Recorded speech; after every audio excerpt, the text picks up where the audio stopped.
If that occurs, we will need to stop making excuses. In actuality, every person has a purpose and a desire. Everybody has something to learn, grow, or become. Yet we are conditioned as a generation to like convenience. And the fact is that creating an excuse is quite handy.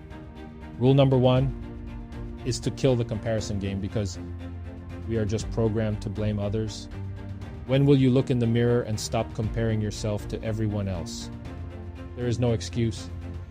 If you can hear my voice, you have work to do, a destiny to fulfill, a purpose to walk into, a test to pass, and dots to connect. We all want to do something, be somebody, and go somewhere. There is no suffering and no conundrum. I want this thing every single day. There are no speed bumps or distractions that can make me stop. If it's important to you, you'll figure it out on your own. You won't need to search for a resource. You'll become resourceful. It's not always about the accomplishment. It's about the effort. You can just keep making excuses. Irrelevant must be more powerful than your justifications. Since making excuses no longer yields outcomes, we must learn to be stronger than our justifications. We only have one chance to come this way, one shot, and one life to live. Life is too short to waste time making excuses. You only have one life to live. Therefore, it's time to finish what has to be done. Are you sick and tired of thinking about it? It's time to pay attention. I'm speaking with that broken father that is broken, and that single mother. I'm conversing with that widow. I am speaking to someone who has lost a brother. I am speaking to someone who has lost their mother. I am speaking to someone who has lost their father. I am speaking to someone who is crying and has no money in their pocket while incarcerated. I'm not sure who you are or where you're from, but please finish it. What goals have you not been able to achieve? Is it financial, relationship, health-related, or something else entirely? What has stopped you? What has tormented you? And why are you losing sleep over it? Is it mental or spiritual? If you haven't completed the task that you were meant to achieve or become, then 10 times out of 10, where attention is directed, energy flows. What then are you focusing on? The issue with a lot of you is that you're concentrating on your anxieties. You're paying more attention to the danger than the reward, the agony of the process than the glory. And on the other hand, you're listening to the wrong people. You're hearing the wrong people.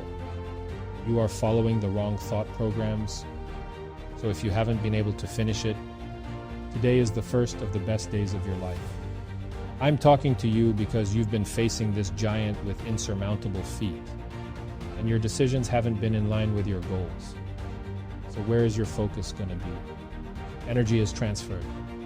It's time to extract that energy from fear, from uncertainty, from worry, from fears, from comparison and competitiveness. I need you to pay attention if you want you to finish it. Focus. Throughout my life, I've learned that there are certain things I must let go of in order to accomplish my goals. This is why many of you still struggle with the issue of unresolved relationships.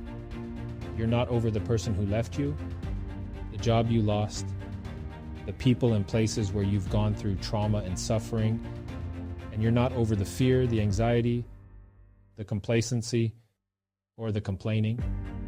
There are some things you're going to have to get over because you haven't finished them, because you're still grieving for something that happened 5 years ago. If you're going to tackle them, you have to let go of them. There's always more to go, and it's not about acquisition, it's about manifestation.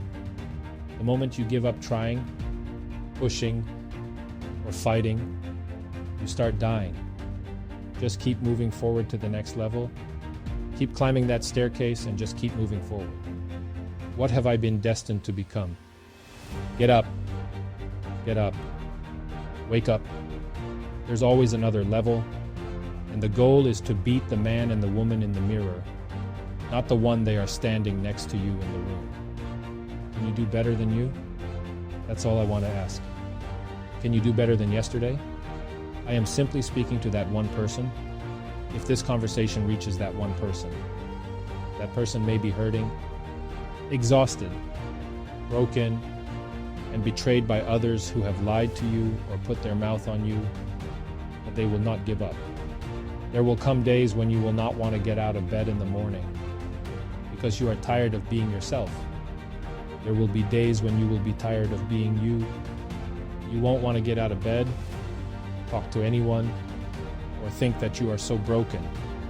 The loss left you so hurt and fractured that you just get numb, cold, and callous, and you won't want to move.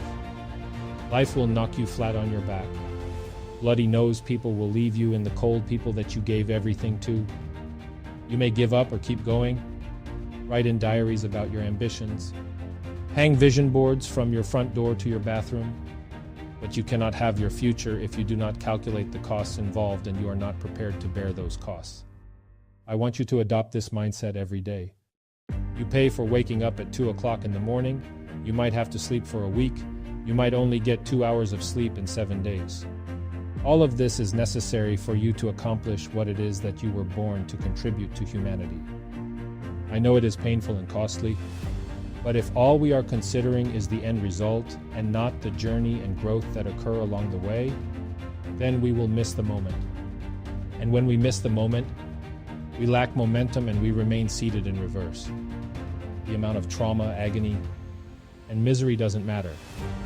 If you are still alive, you have another chance to start over.